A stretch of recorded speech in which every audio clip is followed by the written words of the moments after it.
विवाह प्रारंभ होने वाले हैं।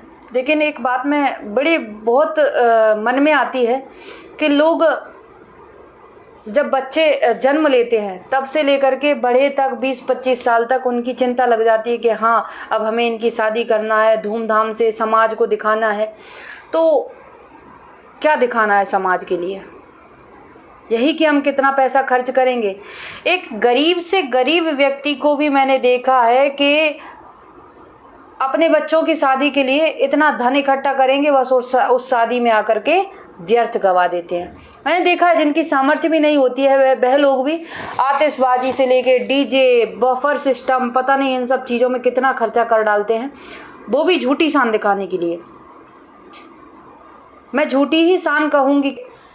जिनकी सामर्थ्य नहीं है वो 25-25 हज़ार की आतिशबाजियों में आतिशबाजी लगवा देते अपनी शादियों में। जिनकी सामर्थ्य नहीं है वो भी 2-2 लाख का बफर सिस्टम करवा देते हैं। और उसमें होता क्या है बफर में कि लोग व्यर्थ, जितना खाना नहीं है उससे कहीं ज़्यादा ले लिया, जितना खाना है उससे ज़्यादा लेकर के फेंक दिया।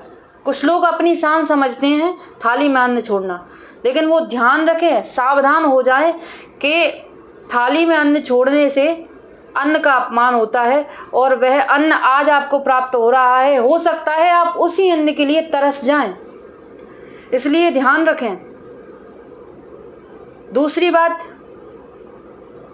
जो लोग सामर्थ्य से बढ़कर के अपने विवाहों में लगाते हैं, धन खर्च करते हैं, वही लोग मैंने देखा है सब्जी मंडी में जाएंगे, अगर टमाटर 42 रुपये किलो है या 43 रुपये किलो है तो सब्जी वाले को वो 40 रुपये ही देंगे। वो 3 रुपये या 2 रुपये एक्स्ट्रा नहीं देंगे कि भाई 40 ही लगा लें। लेकिन फिर जब विवाह की बात आती है तो फिर ध्यान नहीं रहता है कि कितना पैसा खर्च हम करते चले गए। माताओं को देखा है सब्जी वाले से धनिया फ्री लेंगे। अरे धनिया फ्री नहीं डाला, मिर्च फ्री नहीं डाली, फ्री में लेने के लिए लड़ाई करती हैं, परंतु जब विवाह होते हैं तो व्यर्थ खर्चा करने में बिल्कुल नहीं चूकते हैं। सोच करके देखिए वो बेटी कैसे सुखी रह पाएगी अपने ससुराल में, जिसके माँ बाप कर्ज तले दब गए हों, जीवन में कर्ज ही चुकाते रह जाएं बेटी की शादी करने के पश्चात। तो शादी ब्याह में अपनी सामर्थ्य से अधिक बढ़ करके खर्चा ना करें। लोग शादियों में इतना खर्चा तो कर देते हैं, परंतु बरमाला हो जाए, डीजे हो जाए, बफर सिस्टम हो जाए, आतिशबाजी हो जाए, सब में खर्चा, परंतु जब मेन काम की बारी आती है, फेरे, विधिवत विवाह, उसमें कंजूसी कर जाते हैं। पंडित जी को कहते हैं अरे पंडित जी जल्दी जल्दी करवा दो, ये शॉर्ट में करवा दो, जबकि वहीं पर समय की आवश्यकता है, वहीं पर आवश्यकता है कि वह विधिवत हो।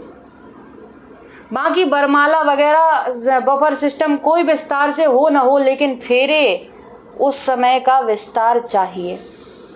लेकिन हम लोग उसी में जल्द मचा देते हैं। अरे पंडित जी को बोलो जल्दी जल्दी मंत्र पढ़े, फिर भाई जल्दी हो जाती है, वो विवाह ज़्यादा टिकता भी नहीं है। ये सत्य बात है कि जहाँ जल्दबाजी होती है ना विवाह में, अरे ज़्यादा समय मत लगाओ, जल्दी करो, तो फिर वहाँ की शादियाँ ज़्यादा दिन नहीं टिक पाएं, कितने दिन चल पाएंगी। इसलिए इन सब चीज़ों पर विशेष ध्यान दें। विधिवत जो विवाह होते हैं वह विवाह हों, अनर्गल कामों में व्यर्थ समय ना गवा करके, व्यर्थ खर्चा ना करके विधियों पर ध्यान दें, तो आपके बच्चे हमेशा सुखी रहेंगे।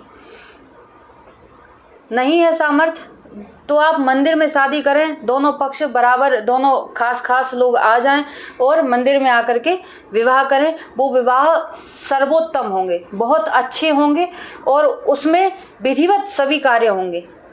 कोरोना के समय में विधिवत विवाह हुए हैं, क्योंकि कोरोना के समय पे सरकार ने ही एक नियम लागू कर दिया था कि 50 से ज़्यादा लोग नहीं हो सकते हैं शादी में, तो 25 लड़की वाले की तरफ से, 25 लोग लड़के वालों की तरफ से। तो ज़्यादा जब लोग नहीं थे तो हू हल्ला नहीं हुआ और शादियाँ विधिवत हुई, तो वो शादियाँ मुझे बड़ी अच्छी लगी। अगर सामर्थ्य नहीं है तब आप ऐसी शादियाँ करें, और है तब भी आप अगर चाहते हैं तो इसी प्रकार से शादियाँ करें, विवाह करें, व्यर्थ खर्चा ना करके। और भाई सामर्थ्य है तो आप करें खूब। जय श्री राधे।